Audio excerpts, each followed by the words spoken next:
Hello, everyone, and welcome to Mitwa, where I'm Madhurima Sappatti, a freedom soul coach who loves to help coaches, creatives, and entrepreneurs basically get freedom from burnouts and limiting beliefs so that they get the freedom to reconnect with themselves, love themselves, and express themselves as who they are.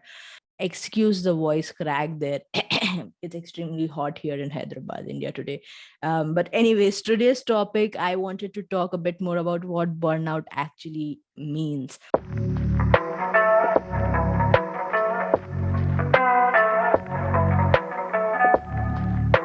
I wanted to define burnout. I wanted to share my personal perspective around it. And this is just a way for you guys to get a quick, easy look up as to what burnout means. I have explained about what burnout looks like in different videos. But this is like a one shot thing that you can watch without having to look into all the different videos and the extreme lengthy videos that I have made. Not that you shouldn't watch it. Please watch it.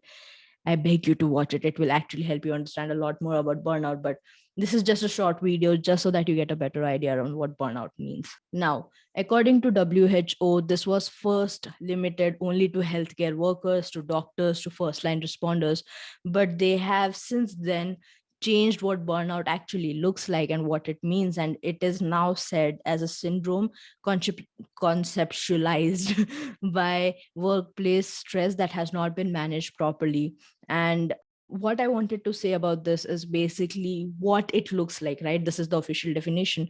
But my perspective around it is a physical, mental, and emotional drain or exhaustion that comes from not being able to handle stress very well, right? And this stress, I believe, is not limited to workplaces.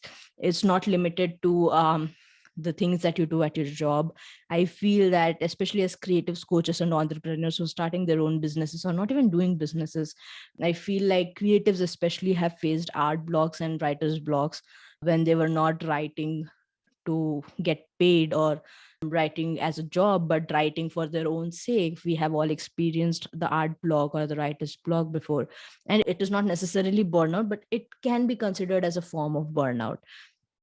What I wanted to dive deeper into is the stress aspect of it, right? Like, according to me, you've heard the official definition. According to me, I feel that burnout is a repetitive injury to the soul, okay, like to our soul, to our being. And it can be caused by a number of things. Now, when we talk about triggers, I often say that we all have different triggers that cause burnout for us. It is very unique to us, it's very specific to us. There might be some similarities that you will see or face with other people who are also going through a burnout. That helps you relate to them. But at the end of the day, everyone has a unique set of triggers that then cause them stress, that then, when they're not able to manage it properly, can lead to burnout, right?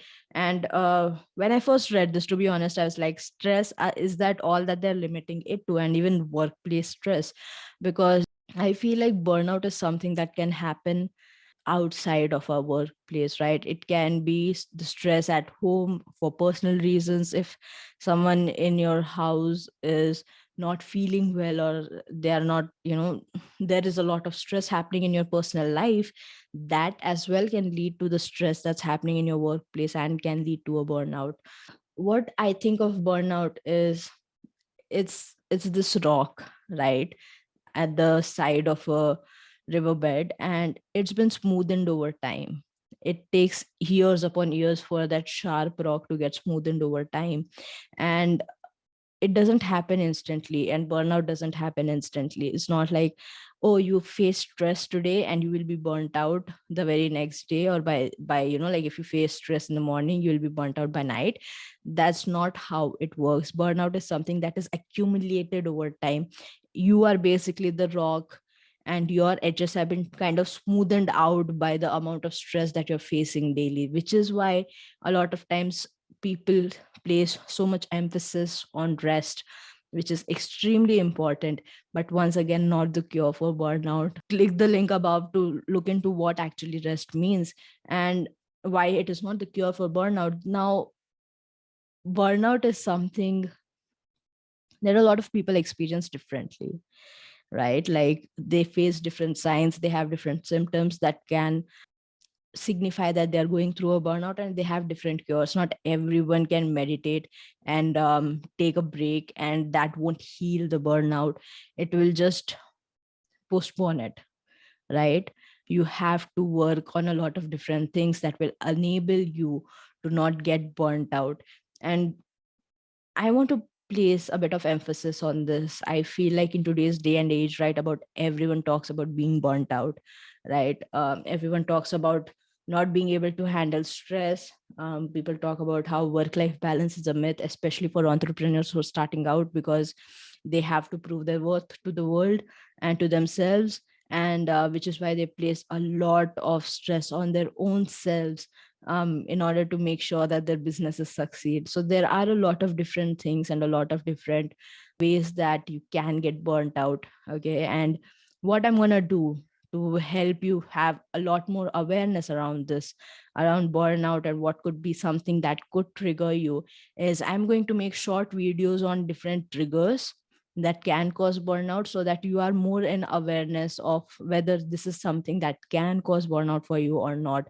And that happens with a lot of reflection as to, hey, is this something that can cause me burnout? Is this something that has caused me burnout? Does this cause me stress? Is this stress kind of underlying under a lot of deadlines, a lot of pressure? You're not realizing that the stress keeps going on and on and on like a river without there being any stop to it. And are you handling that stress well? You can ask yourself all these questions, or you can reach out to me, and yeah, I'll be more than happy to help you out on this journey to recognize your triggers and to create a system that enables you to overcome your burnout and to better prevent it in the future. One thing about burnout that I want to say, and that I always say basically, is it's not something that is preventable 100%, right? It's something that happens a lot of times. If you work on all the triggers that is causing you burnout right now, I'm pretty sure there will be some new trigger that comes up tomorrow, and that will be a cause for burnout for you in your future. But that doesn't mean that everything is lost. It's just a sign that if you work on your burnout right now, it will enable you to be more aware of catching the signs, catching the symptoms that usually happen when you're going through a burnout, and you'll be able to catch it more quickly. And I hope that you can look into it, you can get awareness around it, and you can catch yourself when you're going through a burnout and better prevent it. Okay, then. I hope that something in this video resonates with you. Please save this, please share this with other people so that they have a clearer idea on what burnout actually means. And at the end of the day, it's again a repetitive injury to the souls. And it's natural. I just wanted to say that it's extremely normal. In today's day and age, we are all going through so much stress that it's normal to get burnt out. It's normal to experience anxiety, experience panic. And I just wanted to say that it's not something that is messed up. You can always work on this. This is something that is easily, I mean, not necessarily easily, but it is curable. It is something that you can work on so that you can prevent it in the future. So I urge you to take that step and work on this for your own selves. I hope this resonated with you. If it did, please like, share, and comment. I'll see you in the very next video. Bye bye.